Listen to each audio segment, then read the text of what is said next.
नमस्कार.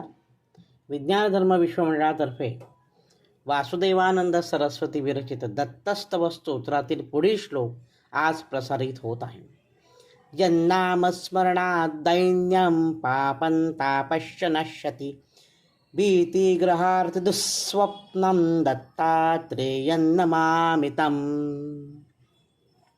यन्नामस्मरणात, ज्याचं नामाचं स्मरण केल्यामुळे, ज्याच्या नावाचं स्मरण केल्या असता दैन्य निघून जातं, दुःख निघून जातं, पाप निघून जातो, ताप निघून जातो, नश्यती नष्ट होतो, भीती निघून जाते, ग्रहार्थी दुःस्वप्नम, ग्रहांमुळे होणाऱ्या बाधा निघून जातात, वाईट स्वप्न निघून जातात.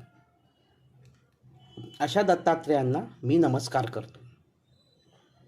इतकं महत्त्व आहे दत्तात्रेयांच्या नामाचं. दिगंबरा दिगंबरा श्रीपाद वल्लभ दिगंबरा हा जर मंत्र तुम्ही सतत म्हटलात तर त्यामुळे तुमची सर्व प्रकारच्या दुःखातून, पापातून, तापातून, भीतीतून, ग्रहबाधा, पीडा, वाईट स्वप्न या सगळ्यातून सुटका होते. तुम्हाला तुमचं दैन्य जातं, म्हणजे तुमची गरिबी दूर होते.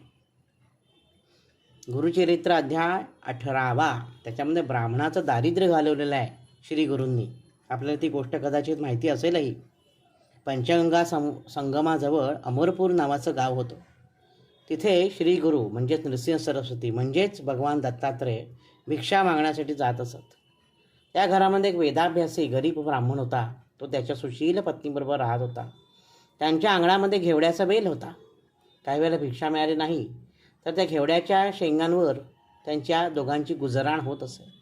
एके दिवशी श्री गुरु त्यांच्या घरी भिक्षा मागण्यासाठी गेले आणि त्या ब्राह्मणीने काय केलं, भात आणि घेवड्याच्या शेंगांची भाजी असं भोजन श्री गुरूंना दिलं. श्री गुरु अतिशय प्रसन्न झाले आणि त्यांनी त्या ब्राह्मणाला म्हणजेच त्या दाम्पत्याला आशीर्वाद दिले की तुमचं दारिद्र्य जाईल. संगमावर परत जाताना त्यांनी त्यांच्या अंगणातला घेवड्याचा वेल उपटून टाकून दिला.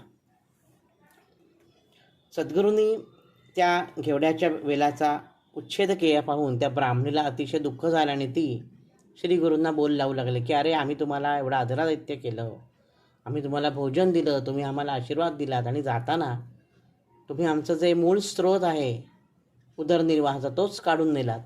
तुम्ही घेवड्याचा वेल उपटून दिलात तर आता आमचं उपासमार होईल, आमची आबाळ होईल, आता आम्ही काय करणार. म्हणून ती श्री गुरूंना अतिशय दोष देऊ लागली, बोल लावू लागली.